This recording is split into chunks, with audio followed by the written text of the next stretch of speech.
Nick, you make a good point that they're all intertwined. So I'm going to bring in another one of the five friction forces of seasonality and driving online demand.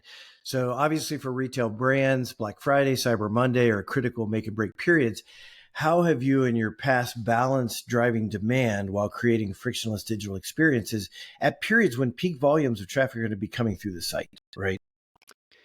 Yeah, there's, you know, you there's a catch 22. You want to spend when they're, or you want to fish when the fish are biting, and you want to increase your spend because there's more people out there in November and December shopping, especially if you're a product that could be construed as gift giving.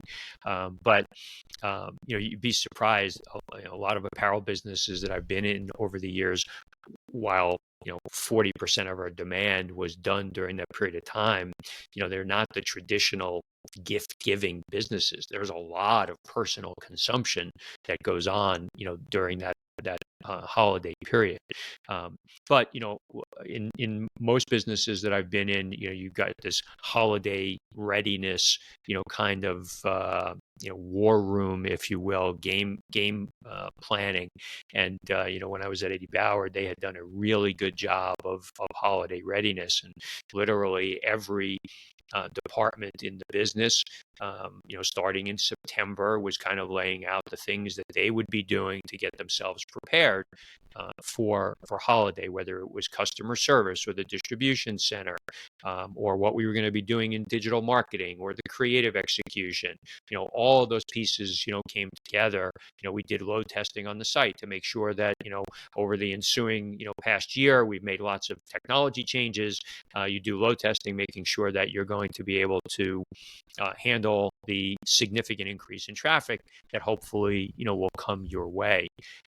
But it's certainly an important time. You've got to plan for it. One of the things I think you got to be careful, and I've seen a lot of studies, is that while you're increasing your prospecting during this time, in most cases, simply because, back to my point, you want to fish when the fish are biting, customers that are acquired during holiday don't always perform with the same lifetime value down the road as those kind of tried and true customers, as well as those that you might have acquired to your business at other times of the year. And I think kind of the thinking is that these are people, maybe they are gift giving, maybe they're looking for a deal, and during holiday time they're really trial buyers, they're not necessarily customers. And that's something to be careful about. And if you're not tracking the lifetime value of customers by the month of cohort or the seasonality of the cohort that when you acquired them, you should be. We when I was at Home Depot, part of the knock and doing it, the war room, just like you're saying, one of the things we would actually monitor was slick deals, because we want to make sure that we know when a certain product is bubbling to the top at slick deals, that we can watch the way that journey's flowing for our users. We want to see the way they're coming through and make sure that deal, and until it sells out, ends up having a good experience for our customers end to end, because Slick Deals was driving what we saw as an organic, I mean, obviously it's affiliate marketing, but we saw it as an organic growth, because that would just be, hey, it's a popular deal that was just driving and sending a lot of users through that funnel. So it was always a really, really cool thing to watch. So we'd be looking and seeing, okay, we have one here. It's starting to trend, but it's not there yet. And then all of a sudden it would pop to the top, and then, we could just see everything. It was really, really cool to see.